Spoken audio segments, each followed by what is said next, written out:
So these were like for this track, for Gravity, were like the two main parts, like the main melody, the piano sound, and the vocal.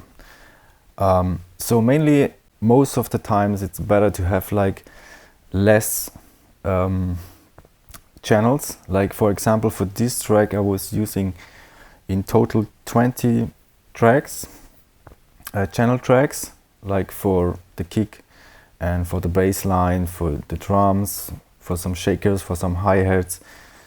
So it's like super not much. I have only 3 effects in which I was using. I think this makes more sense because at least if you I mean I play every weekend in clubs, and I know how it is when you produce like in this studio. It sounds everything like super clear, and sometimes you think, okay, maybe we need one more sound or 2 more sounds to get like a bigger impact, but in the end it makes no sense, because when you play in the club, the sound system always is not like the same like here in the studio. So if you produce like more clear and with less sounds, you get a much better impact, because then you can hear everything out of the track, which you like that the people hear.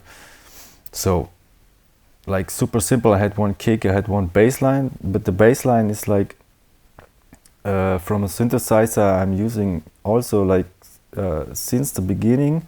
I don't know, actually like maybe 13, 14 years ago I bought this one. It's a super tiny one. I can show this to you. Actually it's from FabFilter and it's called One. And actually it costs like 50 bucks. It was super cheap, but mainly it has everything. It looks not a lot, but you can scale your tone up and down. You have like the basics, like the sinus tone, the triangle, the sawtooth, and the square.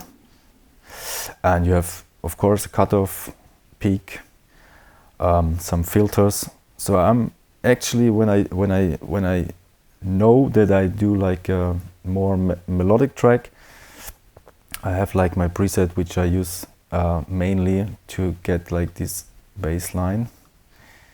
Let's see how this sounds.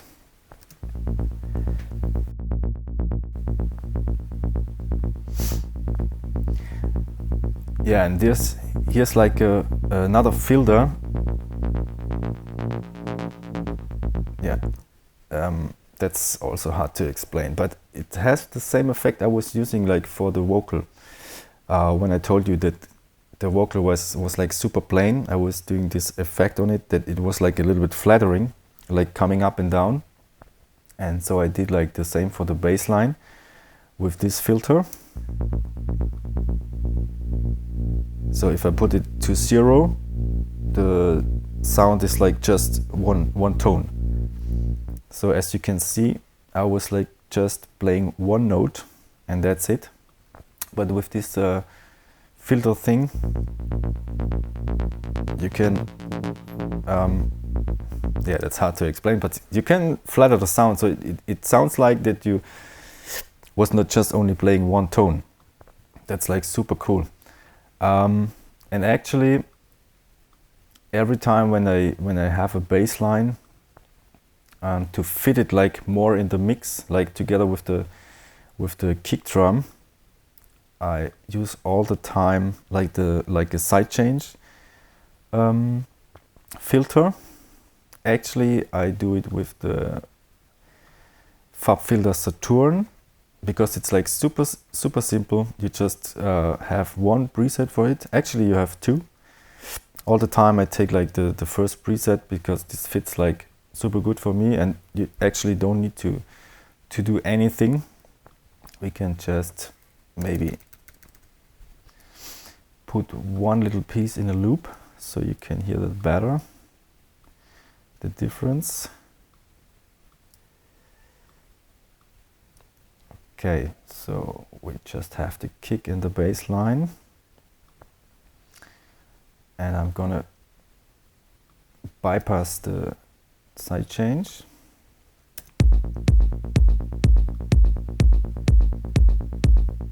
So actually this sounds already good, but with the side change, I mean the kick and the bass line fits much more together.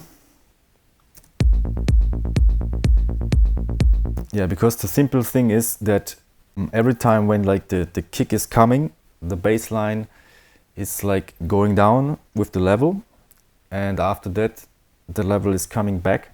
So the kick and the bass line is like fits much more together and have like a bigger impact. Actually, I think most of the producers are doing that, and with this plugin it's like super easy. You don't need any trigger sound like a muted kick drum or something like that. You can just put it on the sound and go for it. And actually I do it mainly on a lot of channels. For example, for drums I do it sometimes, for shakers I do it sometimes, also for pads. If I play pads, it's giving like a good vibration, like a wave. Makes like, for me, makes like a lot of sense and creates like a special atmosphere.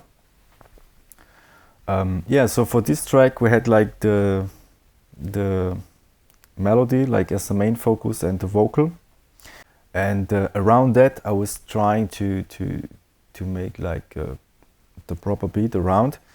And so for drums I'm using a lot of sample CDs to create the kick drum or the hi-hats or the shakers or the claps or whatever. So there are a lot of good sample CDs out there which are already like good in the EQ or in the compression. So actually you don't have to do so much that these sounds are like sounding good, because they are already good. There's like this little challenge or competition, I don't know, that you're sitting on your sampler and you're switching like from one kick to another kick to another kick, and this takes like 5 minutes, and then you're gonna choose between 1 or 2 kicks, and then you're gonna need to find like the right hi-hat, the right clap which fits with the kick. Of course you can like help the sound to fit even more if you use a lot of equalizer, which is like, by the way, the most important tool to make music. For me it's like the secret tool to edit your sound, to get it like in the right shape.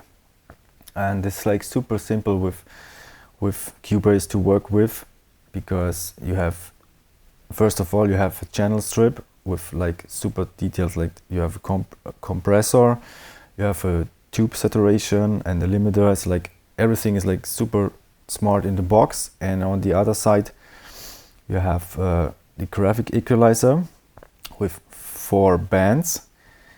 And yeah, well, I mean, it's like super easy to work with that and to get your sound into the right way to fit with the whole project. Because I think the most of the producers make the mistake to solo the sound and then to work with the equalizer and then go back to the main track. But I think it makes more sense to use the equalizer while the complete track is running, because then you can hear much better if the sound is fitting the rest of the other sounds or not.